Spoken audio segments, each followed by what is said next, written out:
I remember the sound more than the words. The metallic clink of my fork against the plate when I set it down. The faint scrape of my chair on the hardwood as I stood. The silence that followed, sharp, deliberate, louder than their voices could ever be. I didn't defend myself, didn't look back, didn't even breathe until I was in my car with the door shut, the muffled laughter of my brother still echoing in my head. I drove home that night without turning the radio on. My hands were steady on the wheel, but in my chest, something shifted, like a lock clicking open. They hadn't always been like this. When I was a kid, my mom used to say I was quiet but sharp. She meant it as a compliment. My dad would ruffle my hair, tell me I had an old soul. My brother, 3 years older, was the loud one, the golden one, the one who broke curfew and wrecked his first car but still got a smile and a boys will be boys. I didn't mind the imbalance, not back then. I studied, I worked, I stayed out of trouble. I thought, naively, that doing everything right would keep me safe from their cruelty. But things changed when my dad's business started slipping. Money got tight. Suddenly my achievements didn't matter. My quiet wasn't sharp anymore. It was ungrateful. My independence was selfish. My brother's recklessness became stress. Mine became burden. I didn't see it as betrayal at first. Families fight. Words get said. But Thanksgiving night, when they looked at me like I was a guest who'd overstayed my welcome, was the moment I realized they weren't just careless. They were comfortable hurting me. The thing about me, I don't do dramatic exits for nothing. When I walked out that night, I wasn't running away. I was making room to plan. They thought I was still the quiet kid in the corner. What they forgot was that I'd been listening for years. Listening when my dad complained about the stress of the mortgage. Listening when my mom bragged about how lucky they were that I'd gotten a stable job at the bank. Listening when my brother slipped about the temporary business loan he took out in my dad's name.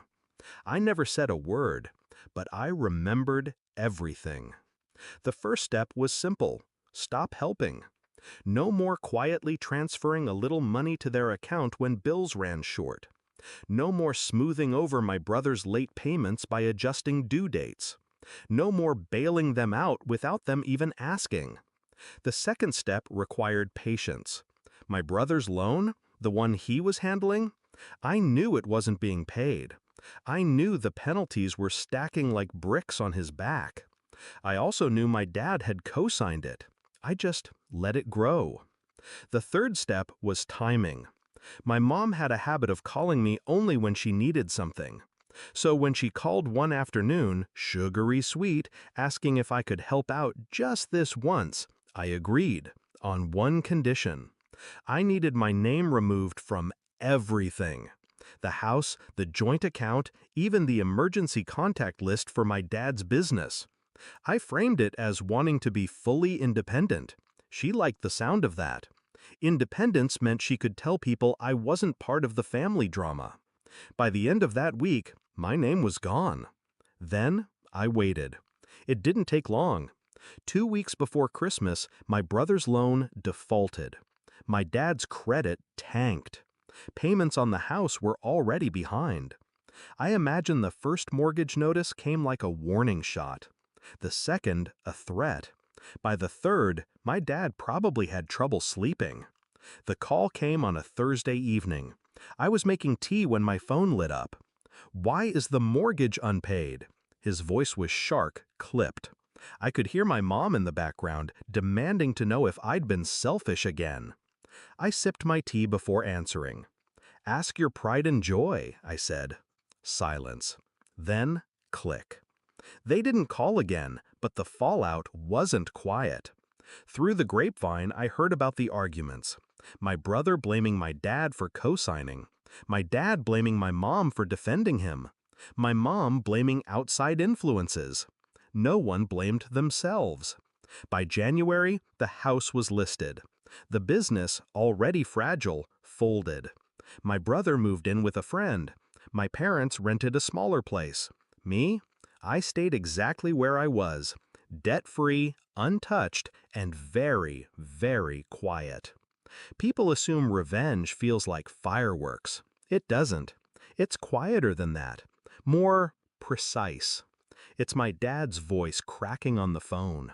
It's my brother avoiding me in public.